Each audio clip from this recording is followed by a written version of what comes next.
Okay, so McDonald's just went full 80s mode.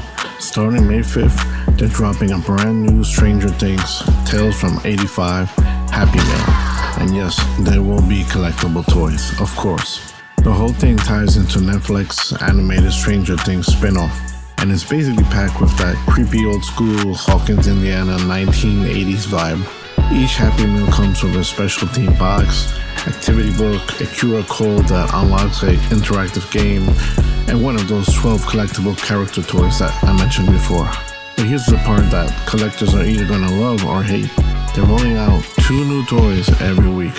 So yeah, McDonald's is basically turning the Happy Meal into a mini money-making treasure hunt. And honestly, this is very smart on their part, because Stranger Things is nostalgia. McDonald's Happy Meals are nostalgia. Put them together and suddenly adults are pretending they're buying this for their kids. Sure, buddy.